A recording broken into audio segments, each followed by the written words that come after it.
Bonjour, bonsoir à tous. Bienvenue encore une fois de plus à notre webinaire de cette journée. Je m'excuse déjà pour les les derniers webinaires et merci toujours de renouveler votre confiance vis-à-vis d'Aquarium Industries.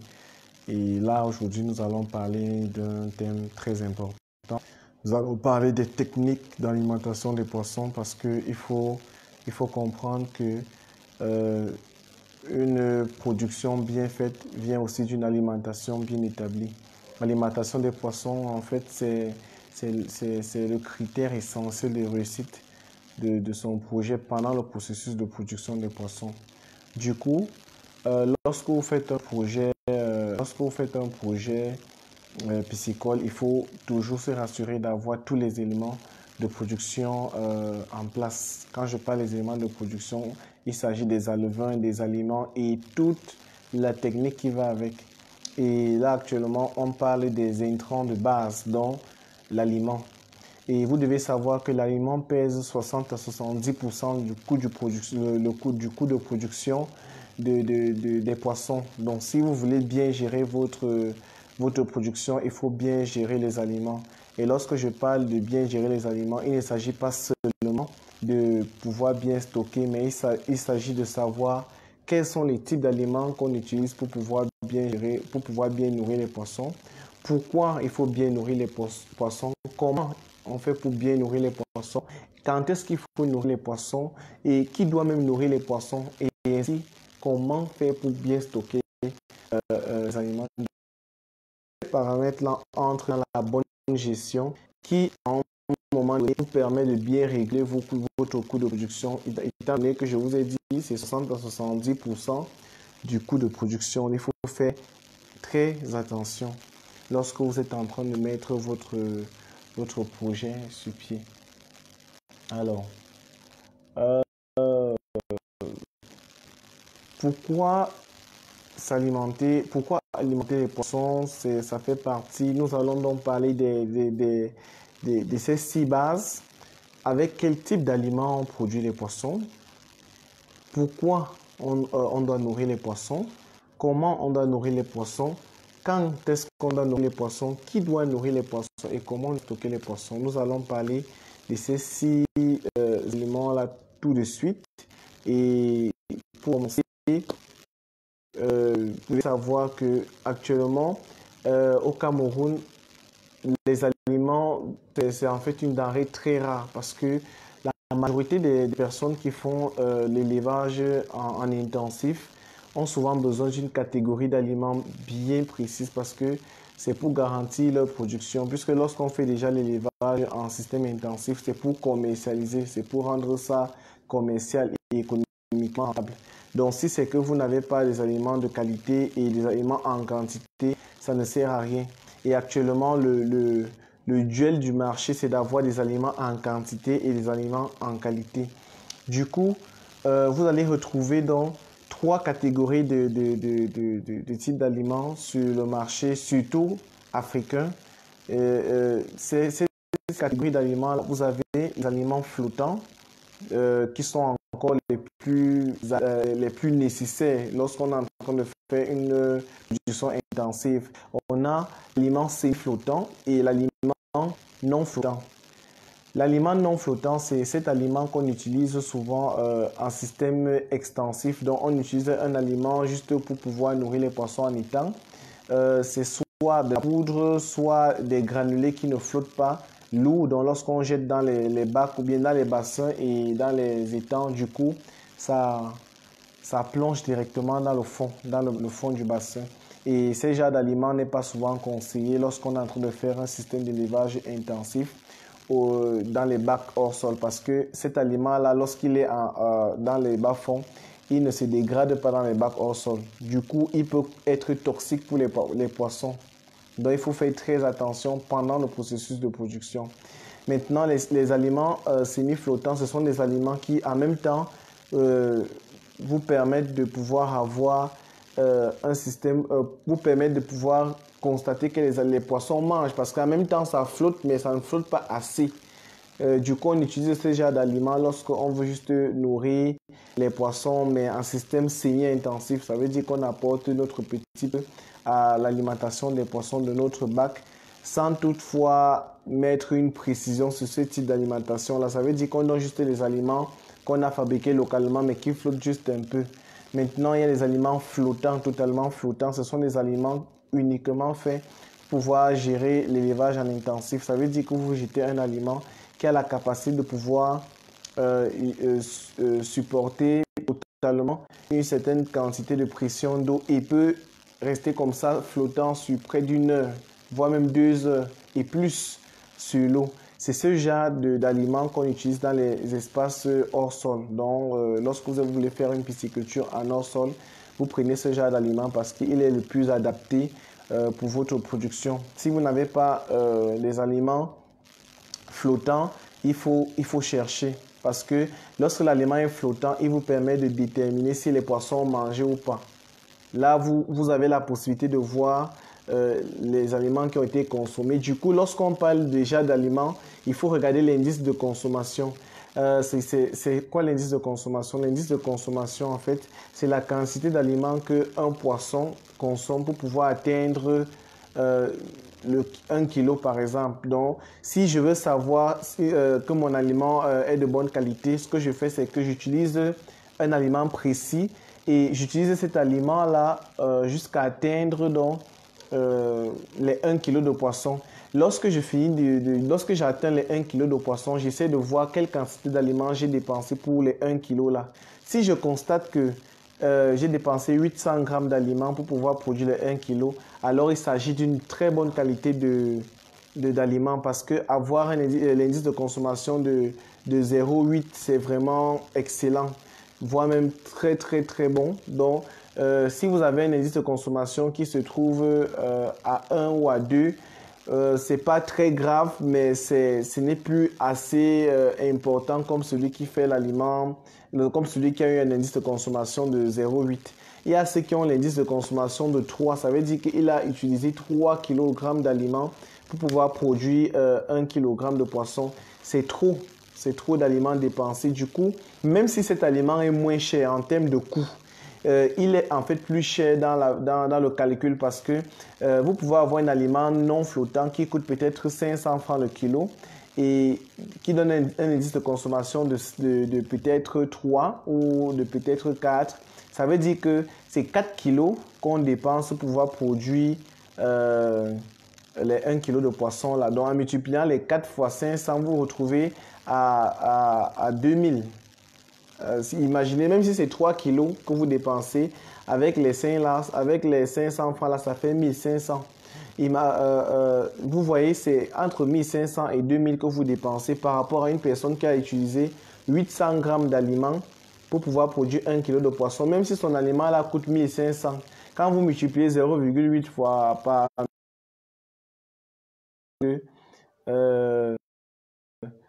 on a eu une coupure d'électricité et là, je pense que on est dans le noir total. Bon, j'espère que vous allez pouvoir me voir.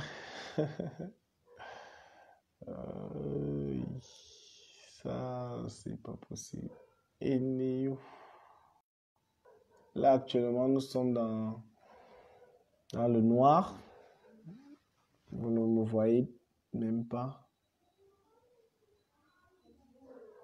Bon, ce que je vais faire, c'est que je vais continuer et vous allez maintenant suivre d'une manière en audio ce que je suis en train de dire. Comme je disais, c'est important d'avoir un aliment qui a un très bon indice de consommation pour pouvoir garantir que les poissons puissent atteindre le poids qu'il faut avant que la période sensible n'arrive. Donc du coup, on se retrouve dans des aliments totalement flottants de nos jours. Donc vous allez remarquer que de nos jours, lorsqu'une personne veut faire la production du poisson, il recherche le plus les aliments qui flottent parce que ça permet d'atteindre une certaine quantité ça permet d'atteindre un certain indice de consommation recherché.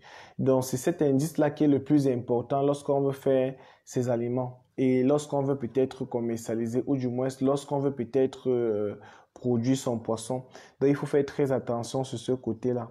Mais pourquoi est-ce qu'il faut donc nourrir les poissons? Vous devez comprendre que chaque poisson a ce qu'on appelle, un besoin un besoin alimentaire. C'est comme les hommes, dont vous avez un régime alimentaire et un besoin alimentaire recherché. Du coup, lorsque vous êtes en train de faire votre production, lorsque vous êtes en train de faire, vous voulez peut-être élever une espèce, il y a des éléments de base qu'il faut avoir. Il faut connaître quels sont les besoins de vos poissons en termes d'aliments, en termes d'alimentation. Par exemple, lorsqu'une personne veut faire la production du poisson cellule, il faut regarder quel est le régime alimentaire de mes poissons. Quel est le régime alimentaire des poissons cellules? Si les poissons cellules sont omnivores avec une grosse tendance carnassier, il est donc préférable de regrouper tous les ingrédients qui correspondent en fait au maximum aux besoins du poisson cellule avant de pouvoir donner ça à vos poissons. Et ça vous permet en fait de garantir la qualité. Ça vous permet de garantir comme ça la qualité de vos poissons, non seulement la qualité, mais aussi de garantir que vos poissons puissent vraiment consommer et grandir. Imaginez si vous avez des aliments qui ne correspondent pas au régime alimentaire des poissons. Ils vont bien manger parce que ce sont des omnivores, mais ils ne vont pas bien convertir l'aliment parce que ce n'est pas leur régime alimentaire. Du coup, vous allez prendre plusieurs ingrédients que vous allez mettre, mais qui ne serviront pas aux poissons. Et ils vont maintenant, à un moment donné, faire plus de 4 mois de production. Si vous avez prévu 4 mois, ils feront les 5, 6, 7 mois, voire même 1 an. Parce qu'ils n'ont pas l'alimentation qui correspond. Donc, il faut nourrir vraiment de manière objective. Donc, vous savez exactement ce que vous recherchez parce que vous connaissez les besoins alimentaires de vos poissons. Tout comme les tilapias. Les tilapias, il a un très fort besoin en termes d'aliments d'origine végétale. Donc, il faut beaucoup de végétales lorsque vous voulez peut-être nourrir vos poissons. C'est important. Donc du coup, il est souvent nécessaire pour tout un chacun de connaître le régime alimentaire de ces poissons avant de se lancer. Donc, c'est très important. Et là, actuellement, vous devez savoir que lorsque vous avez déjà le régime alimentaire de vos poissons, il faut maintenant connaître comment est-ce qu'on fait pour les nourrir. C'est pas les ingrédients que vous allez prendre ces ingrédients et commencer à jeter ces aliments-là n'importe comment dans le bac. Ce n'est pas comme ça. Il y a maintenant une manière de pouvoir nourrir ces poissons. D'abord, il faut connaître quelles sont les tendances de consommation du poisson. Quand est-ce que le poisson est mangé? Il est mangé en journée ou bien en soirée. Il est mangé en période de lune ou bien en période de nuit.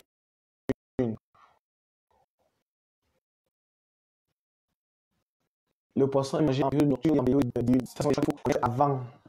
Ça, ce sont des choix qu'il faut connaître avant. Oui, monsieur, donc, on a un problème, c'est que on a eu un problème d'électricité partie et je n'ai pas d'électricité chez moi et donc c'est un peu ça.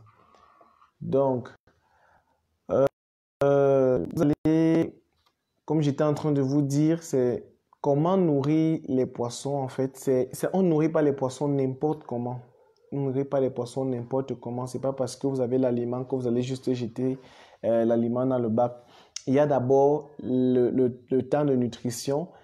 En combien de repas on repartit l'aliment dans la journée et aussi quels sont les ratios alimentaires de vos poissons et sans oublier quels sont les besoins réels des poissons lorsque vous êtes en train de les nourrir. Ça veut dire que quoi? Lorsque je prends les aliments de poissons pour les nourrir une journée, ce que je fais, c'est que je recherche d'abord ce qu'on appelle le ratio alimentaire.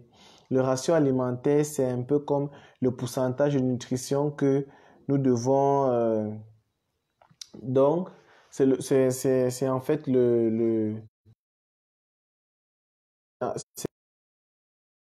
c'est un peu la quantité de nourriture que vous devez calculer pour pouvoir donner un pourcentage établi en fonction.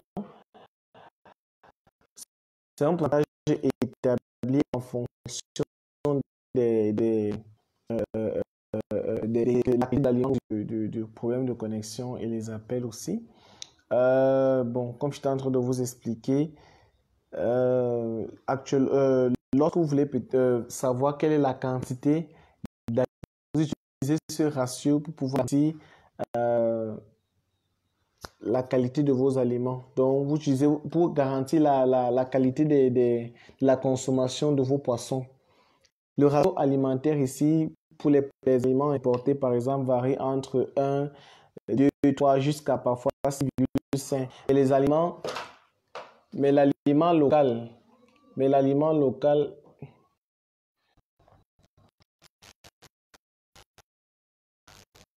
ah, l'électricité est revenue. Bon, moi déjà, c'est là, bon, c'est pas de ma faute. Je vais pouvoir nourrir ces poissons. J'étais en train de dire que pour pouvoir nourrir ces poissons, il y a un ratio alimentaire qui correspond au type d'aliments que vous avez. Si vous êtes dans les aliments importés, très souvent on utilise un ratio qui correspond à entre 1 et 6, parfois 6,5.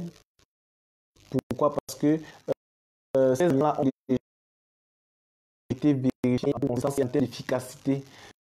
Du coup, lorsqu'on vous donne ce ratio, c'est parce qu'ils savent que leur aliment aura une efficacité en une certaine période. Donc, il ne faut pas donner de manière hasardeuse. Maintenant, pour les aliments, ce qu'on utilise de manière locale, parfois ça arrive jusqu'à 11%. Donc, vous voyez la différence qu'il y a. Donc, en fonction du ratio alimentaire que vous aurez et de l'aliment que vous disposez en fait chez vous, vous devez établir un type vous devez établir déjà votre période de nutrition. Vous devez maintenant, il y a les poissons qui mangent beaucoup plus la soirée. Donc, du coup, pour les nourrir, il faut les nourrir tôt le matin et un peu tard le soir. Pour les poissons qui aiment manger en période de journée, les poissons diurnes, il faut les nourrir souvent en journée. Un peu dans la matinée, mais avec le soleil, lorsque le soleil vient tomber, en pleine journée, un peu dans la soirée, mais lorsque le soleil va déjà se coucher. Là, actuellement, c'est un système que vous utilisez pour pouvoir garantir que vos poissons puissent manger correctement et à la période donnée. Maintenant, lorsque vous donnez la nourriture à vos poissons, ne prenez pas toute la nourriture. Peut-être vous avez calculé votre ratio alimentaire. Vous avez calculé votre ration alimentaire à partir du ratio établi par votre aliment. Ne prenez pas tout l'aliment, tout le repas qui correspond à cette journée-là. Vous donnez directement aux poissons. Lorsque vous avez déjà divisé les différents repas de la journée, à chaque fois que vous prenez ce repas-là, ne prenez pas tout l'aliment, vous versez. Ce n'est pas bon. Il faut prendre une quantité après l'autre et après. Au fur et à mesure qu'il mange, vous devez le donner. N'acceptez pas que l'aliment reste dans le bac. Ça veut dire qu'au fur et à mesure que le poisson mange, donnez. Si vous constatez qu'il ne mange pas tout, ne forcez pas. Si vous constatez qu'il mange plus, essayez d'améliorer votre ratio. Ça veut dire que augmenter le ratio qui était en fait le ratio. Si vous avez remarqué que vous avez pris peut-être un ratio de 3 et que les poissons demandent toujours plus, augmentez à 3,5 ou 4. Oui, donc ça, ce sont les améliorations techniques que vous devez faire. Mais dans le cas où vous constatez qu'ils ne mangent pas assez, soit vous diminuez le ratio, soit vous ne forcez pas. Donc, ne forcez pas en fait, ne forcez pas. Ça va vous permettre de garantir la santé de vos poissons parce que lorsque les poissons sont mal nourris, ça crée plutôt de la maladie et le stress. Et du coup, si c'est que vous commencez à mal nourrir vos poissons dès la base, vous allez créer ce qu'on appelle maintenant un problème de choc alimentaire. Donc là, les poissons auront un trouble alimentaire et ils auront maintenant un retard de croissance et ça peut causer d'énormes problèmes. Vu que s'ils ont un retard de croissance, c'est déjà parti pour avoir une mauvaise croissance dans le futur. Mais il y a les méthodes pour rattraper, sauf que avant de rattraper, vous aurez déjà perdu peut-être une bonne période dans l'alimentation. Il faut éviter qu'il y ait manque ou bien rupture de ces ingrédients-là. Maintenant, qui doit nourrir? Vous devez savoir qu'on ne nourrit pas les poissons. Il faut qu'on soit clair là-dessus. C'est pas tout le monde qui prend l'aliment et commence à nourrir les poissons. Vous devez savoir que nourrir les poissons, c'est aussi un art. Donc, il y a des gens spécialisés pour nourrir les poissons. Si c'est que dans votre exploitation, vous avez un ingénieur ou un technicien qui est chargé de nourrir les poissons, laissez cet ingénieur faire le travail. Vous pouvez juste faire un peu pour jeter, pour voir s'il y a du poisson, pour observer. Mais en réalité, la nutrition du poisson, c'est un processus de tous les jours. C'est celui qui suit les poissons qui nourrit parce que c'est lui qui connaît les besoins de ces poissons. Ne prenez pas l'aliment, vous donnez n'importe comment. Si vous voulez vous retrouver que les poissons ne sont même pas la taille 2 et vous êtes en train de donner la taille 3, vous pouvez causer un trouble dans la nutrition de vos poissons et ça peut vous causer préjudice. Donc, ce que vous faites, c'est que vous laissez cette correspondance à la personne qui est aguerrie. La personne qui est chargée de nourrir les poissons, c'est cette personne-là qui doit nourrir les poissons. C'est cette personne-là. Donc, lorsque je dis qui doit nourrir les poissons, c'est en fait pour donner déjà une idée du processus de gestion de votre ferme. Vous devez avoir une personne spécialisée pour suivre vos poissons. C'est lui qui saura comment est-ce qu'il doit nourrir, quand est-ce qu'il doit nourrir. C'est lui qui saura tout. Et aussi, c'est aussi pour éviter qu'il y ait peut-être un transport de microbes et de bactéries. Parce que si tout le monde nourrit, c'est dangereux. Vous pouvez venir comme ça sans précaution. Vous prenez seulement quelque chose, jetez, ou bien même avec vos mains. Et c'est dangereux. Il faut éviter de prendre les aliments n'importe comment. La seule personne qui nourrit, c'est bien qui a cette charge depuis le début. Donc, il faut pas prendre le travail et vous mélanger. Maintenant, comment se gère dans le stock des aliments? Lorsque vous avez déjà votre stock d'aliments, il y a une manière de gérer ce stock. Premièrement, il faut faire en sorte que votre stock d'aliments soit dans un endroit sec. Ça veut dire qu'il faut mettre dans un magasin ou bien dans des seaux. Deuxièmement, il faut éviter que les souris puissent être en contact de ces aliments. Quand je dis les souris, c'est que il faut éviter qu'ils puissent en fait faire des trous sur votre sac ou bien ils partent dans votre sac d'aliments pour aller faire leurs fesses et uriner là-dessus. Ça cause souvent des maladies. Ce n'est pas bien de prendre les urines de souris et de donner aux poissons. C'est dangereux pour la santé de vos poissons. Donc, il faut faire très attention lorsque vous êtes en train de faire la nutrition de vos poissons et que les souris sont en fait passées là-dessus avant. C'est pourquoi il faut stocker ces aliments au maximum avec protection pour éviter que les rongeurs puissent venir faire leurs fesses et uriner là-dessus. Maintenant, il y a aussi la manière de nourrir. Évitez au maximum que l'aliment reste sur le bac. Ça veut dire que lorsque vous nourrissez, refusez que l'aliment, le surplus là, reste en quantité sur la surface de l'eau. Ça, c'est du gaspillage. Ça veut dire que quand je parlais d'indice de consommation, vous pouvez même avoir un aliment importé ou bien flottant, mais qui vous donne un indice de consommation, par exemple, de 1 ou de 1,1. C'est pas parce que c'est comme ça que ça donne normalement, c'est juste parce que vous avez gaspillé assez de nourriture pour une très petite quantité de poissons. Vous ne devez pas faire comme ça, vous devez faire en sorte que vos aliments correspondent au maximum à la quantité de poissons que vous avez. Et il faut s'adapter à la nutrition des poissons-là. Ne prenez pas les poissons n'importe comment et vous commencez l'aliment n'importe comment, vous commencez à faire n'importe comment sur dans le bac des poissons.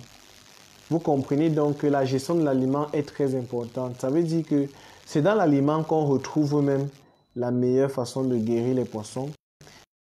C'est dans l'aliment qu'on retrouve la meilleure façon de faire grandir les poissons dans les protéines. C'est dans l'aliment qu'on retrouve l'énergie nécessaire pour faire grandir les poissons. C'est dans l'aliment qu'on retrouve les vitamines nécessaires pour que les poissons puissent avoir une meilleure croissance et une meilleure gestion, peut-être le calcium, le phosphore pour pouvoir renforcer le système osseux des poissons. Bref, tout ce qu'il y a dans le poisson dépend de l'aliment, même le goût. Donc, si vous croyez que les poissons qui sont dans les étangs ou les poissons qui sont dans les rivières sont différents des poissons qui sont élevés dans les bacs hors sol, non, ce n'est pas ça. Ce que je vais vous dire, c'est que ce n'est pas... si vous pensez que c'est peut-être dû au fait que c'est le milieu qui crée ça, non, non, non, non. C'est l'aliment, ce n'est pas le milieu qui crée cette différence-là.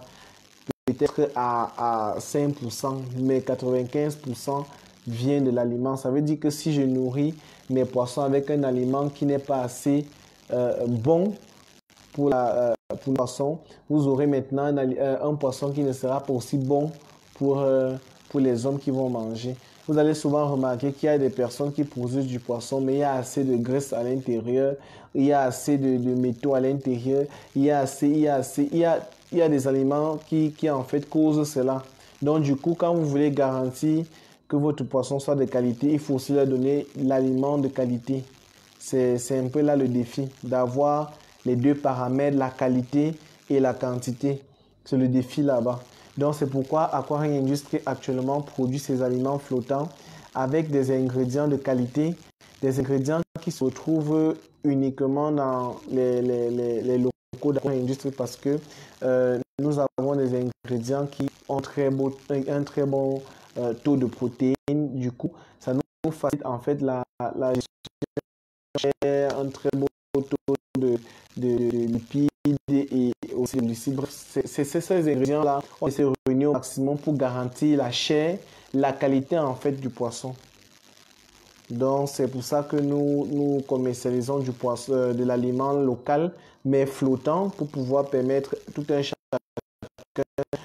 non seulement d'avoir quelque chose, un aliment proche de qualité, toujours disponible parce que comme je vous expliquais dans les erreurs, dans les anciennes directs, parmi les erreurs qu'il fallait éviter, il y avait parmi ces erreurs-là l'indisponibilité des intrants.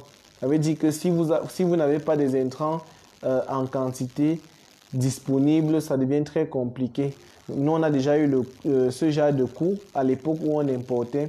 Il y avait des clients qui nous demandaient les aliments. On importait du Nigeria. Ça prenait du temps. Ça ne venait même pas au moment opportun. Et les poissons commençaient à se manger par famine, donc le cannibalisme augmentait. Donc l'avantage maintenant, c'est qu'on peut produire ça localement. Donc c'est local. Ça fait en sorte que tout le monde puisse avoir accès à ces aliments-là en quantité, en qualité, avec un suivi. Ça veut dire que lorsque ça ne va pas, il y a un suivi qui est là. Donc ça vous facilite en fait votre gestion pour éviter au maximum un désarroi du genre, vous avez peut-être acheté les aliments, mais ce n'est pas de qualité. Je connais des personnes qui ont acheté l'aliment, par exemple, taille 2, ils sont partis retrouver taille 4 à l'intérieur. Il y a des gens qui ont acheté taille 4, ils sont partis retrouver taille 3 à l'intérieur. Et c'est souvent délicat de savoir cela parce que vous ne pouvez même pas faire un produit retour. Vous allez faire comment? Vous allez renvoyer ça peut-être en Europe ou au Nigeria, comme vous renvoie le sac de taille 2. C'est un peu ça la difficulté. Or, quand c'est local, ça vous facilite en fait la gestion, l'achat. Maintenant, vous avez la facilité de pouvoir savoir que c'est sur place. S'il y a une erreur au niveau de la taille, il y a une erreur au niveau de n'importe quel genre de processus qu'il y a dans la fabrication d'aliments et dans l'achat, on peut rectifier ça parce que c'est local. Que veut dire aliment flottant? En fait, l'aliment flottant, c'est l'aliment c'est un aliment de poisson qui est capable de rester en surface de l'eau sans couler. Donc, lorsqu'il est capable de rester au-dessus de l'eau et il ne coule pas, c'est important d'avoir un aliment flottant parce que ça donne le temps au poisson de manger. Puisque quand il coule, il part rester au fond et les poissons ne partent plus manger là-bas parce que c'est déjà peut-être dégradé, ça n'a plus la même texture de départ, peut-être c'est parti se dissoudre au fond et ce n'est pas bon. Ce n'est pas bon parce que lorsque l'aliment coule, c'est souvent dangereux pour les poissons, vu que quand ils arrivent au fond, lorsqu'ils arrivent au fond, ils se rendent compte que ces aliments-là sont déjà dissous, ils ne mangent pas. Et les aliments-là maintenant commencent à être toxiques pour les poissons. Et vous allez voir comment tous les poissons vont remonter maintenant en surface. Lorsqu'ils vont remonter en surface, c'est parce que le bas sera en fait toxique. Et ils ne pourront plus respirer. Donc, l'air qui se trouvera dans l'eau, mais ils vont chercher à consommer l'air atmosphérique. Et c'est souvent ça la cause des aliments qui ne flottent pas.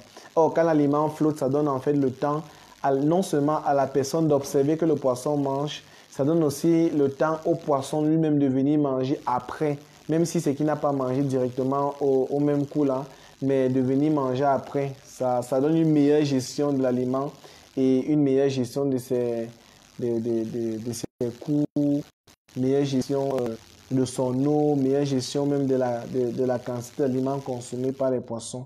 Donc, c'est important d'avoir un aliment flottant, surtout de qualité, parce que c'est pas seulement le but, c'est pas seulement d'avoir l'aliment flottant, mais c'est d'avoir un aliment flottant de qualité, donc qui possède les nutriments nécessaires pour faire grandir le poisson.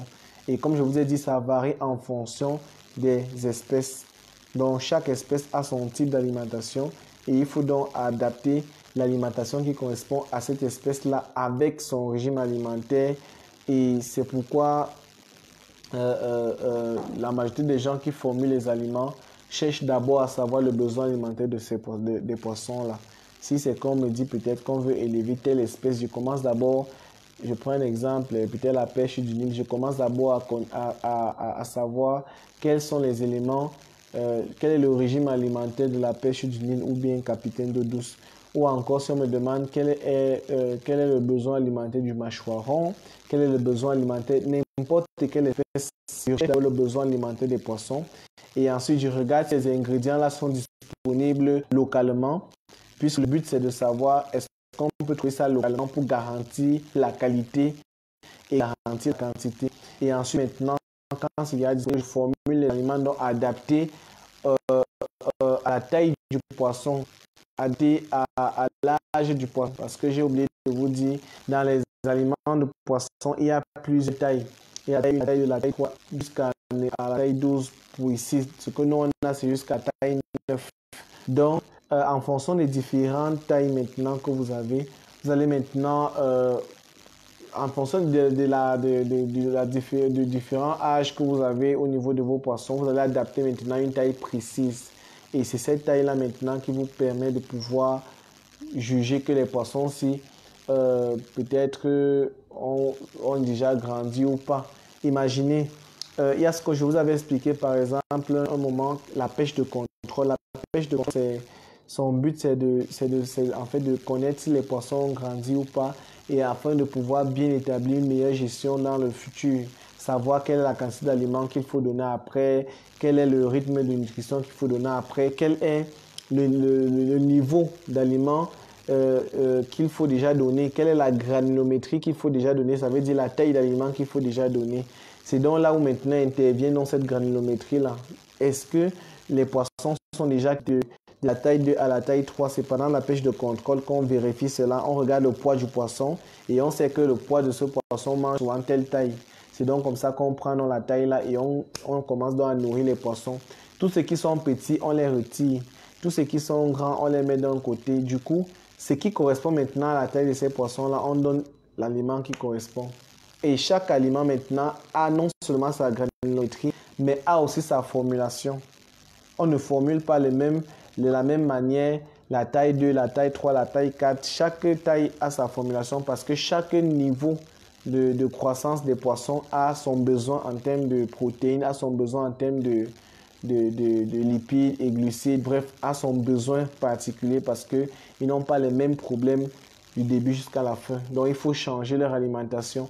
Et parfois, même en cas de crise, en cas même de maladie, il y a même aussi un type d'alimentation qu'il faut avoir. pour pouvoir permettre aux poissons de guérir. Ça existe. Donc, vous devez comprendre que, vous voyez, il est important donc d'avoir une structure de production d'aliments locale pour faciliter, en fait, pour faciliter sa production. Ça veut dire que vous pouvez même commander vos aliments sur place, adaptés à vos problèmes. Adaptés à vos problèmes. Ça veut dire que vous essayez seulement d'être en contact avec une équipe qui fabrique les aliments flottants. De manière locale, vous essayez de demander seulement quels sont les... J'ai un problème, j'ai tel risque. En fonction de ça, maintenant, l'entreprise qui fabrique l'aliment crée donc un aliment spécialisé pour votre problème. C'est un peu ça l'avantage des gens qui produisent en Europe ou bien dans certains pays où il y a ces machines pour produire l'aliment flottant. Parce qu'ils peuvent facilement s'adapter aux situations de production. C'est un peu ça la difficulté qu'au Cameroun et en Afrique, dans certains pays en Afrique qu'on a. Donc c'est un peu ça. Alors, j'espère que vous avez aimé ce direct malgré les problèmes de coupure d'électricité, de son et tout. Actuellement, c'est maintenant que je mets l'éclairage. Bon, actuellement, je ne sais pas si vous avez des questions pour que je puisse vous aider. Pour que je puisse vous aider à avoir des réponses. Là, on va pouvoir facilement travailler, mais je vous conseille encore de bien gérer, de savoir quelle est la taille d'aliment qui correspond à ces poissons, quel type d'aliment j'utilise pour mes poissons, pourquoi est-ce qu'il faut nourrir mes poissons, comment est-ce qu'on fait pour nourrir, qui nourrit les poissons. Ça faisait partie des éléments, des techniques de nutrition des poissons, de l'alimentation des poissons. Donc c'est important. Et pour avoir des trucs, des pratiques liées à ça, vous devez vous inscrire pour la formation du 28 novembre. Ça va vous permettre de pouvoir voir pratiquement comment on le fait. Et ça, les inscriptions ont déjà commencé. Il faut même déjà vous inscrire. Donc, c'est le 28 novembre et tout le monde a le devoir de s'inscrire pour pouvoir comprendre tout ça une fois. Bon, j'attends. S'il n'y a pas de questions, je vais mettre fin au direct, mais je suis là encore pour pouvoir répondre à vos préoccupations. On voit qu'il y a plusieurs personnes connectées. Bon.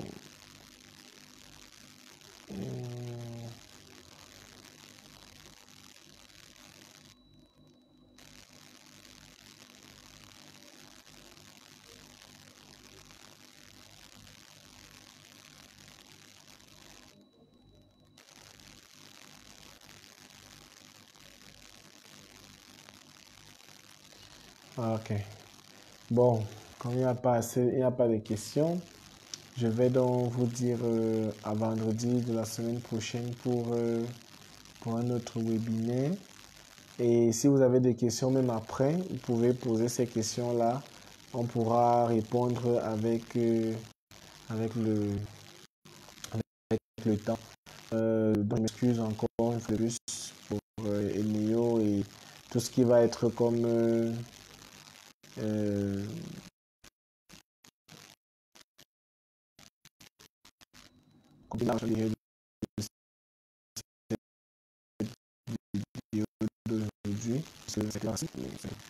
Alors, nous allons dire Monsieur Thierry Tonou, les coupures n'ont permis de mieux suivre. Exactement, c'est un peu ça. Nous-mêmes ici, on a eu des coupures, ce qui faisait en sorte qu'on n'avait pas, on n'était pas vraiment bien connectés tous aujourd'hui. Donc, bon, nous allons nous dire donc à la prochaine pour un prochain webinaire qui se tiendra là, toujours au même endroit, au même moment, vendredi. Temps pour vous de savoir qu'il est toujours important de comprendre son projet avant de se lancer. Et c'est l'avantage que nous vous donnons aujourd'hui, c'est de vous permettre de comprendre votre projet avant de vous lancer. tout en gardant en tête que il y a les possibilités d'être suivi, il y a les possibilités d'être entretenu, il y a les possibilités d'être encadré par Aquarelle Industrie. Et n'oubliez pas qu'il y a une formation par rapport à cela le 28 novembre. Donc, nous vous invitons à vous inscrire et ne ratez vraiment rien par rapport à ce qui concerne cette formation-là.